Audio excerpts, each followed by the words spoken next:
Lampu solar yang model putih ni, harga dia sama dengan yang model saya dah pasang dekat tiang tu. Tapi yang model hitam ni, korang dapat lampu yang lagi besar, lampu dia ni lagi banyak dan cahaya dia ni lagi terang. Model ni model baru tau. Kalau model ni keluar awal sikit, saya dah pakai model hitam ni untuk pasang dekat tiang lampu saya tu. Sebab yang ni dia lagi padu. Korang kalau nak pasang lampu solar, nak pasang dekat tepi jalan macam ni, korang boleh pakai lampu yang jenis solar macam ni. Pasang hari-hari, korang tak payah nak bayar bil elektrik. Sebab lampu ni dia cas guna cahaya matahari. Lampu pula jenis automatik nyala. Bila malam je, dia akan terus nyala dengan sendiri. Korang tak payah nak buka tutup dia punya switch. Memang ngam. Lampu ni lepas je pasang macam tu, korang tak payah nak buka tutup dia punya switch apa, tak payah nak cas semua. Siang dia akan cas dengan sendiri bila ada cahaya matahari. Bila malam dia akan nyala dengan sendiri. Tempat gelap macam ni pun boleh cerah kalau ada lampu solar macam ni. Yang tu dekat satu batang tiang saya letak 2 biji macam ni. Sebab yang ni harga dia murah. Jadi satu tiang saya boleh letak banyak. Yang model hitam ni pun sama, harga dia mampu milik juga. Jadi yang ni korang boleh repeat banyak.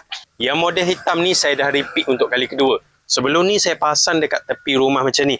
Saya gantung dekat dinding rumah, saya tampal terus dekat beam. Sebab dia ada bagi bracket macam ni. Bracket dia ni mudah untuk korang gantung mana-mana. Gantung dekat dinding boleh, gantung dekat tiang lampu pun boleh. Dia ada mounting 4 biji macam tu. Jadi kalau korang gantung dekat dinding macam ni pun boleh.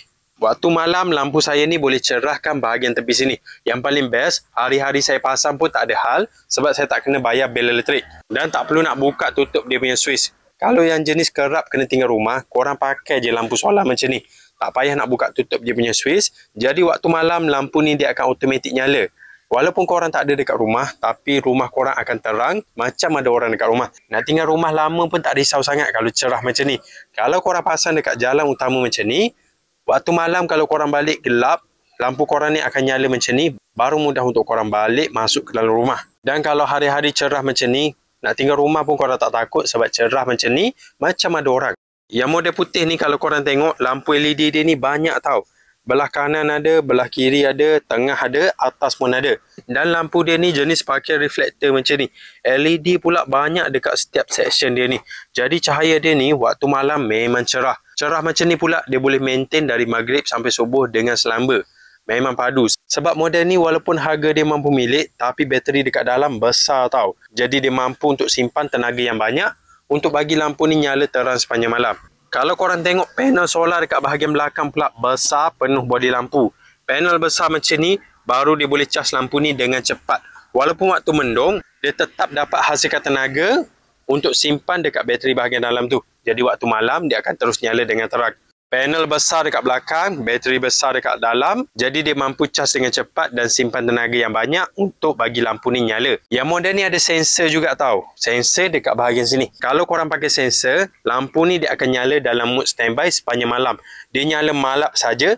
Tapi kalau dia detect ada pergerakan dekat bahagian bawah lampu ni, dia akan terus nyala dengan terang. Mood ni memang ngam kalau korang nak pasang dekat belakang rumah. Kalau penyamun lalu waktu pagi, lampu ni akan terus nyala. Jadi mudah untuk korang detect ada pergerakan.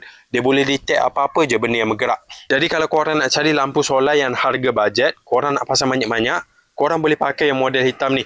Harga murah tapi dapat lampu saiz besar, lampu pula terang, panel besar dekat bahagian belakang. Korang boleh cek lampu solar yang ni dekat link video.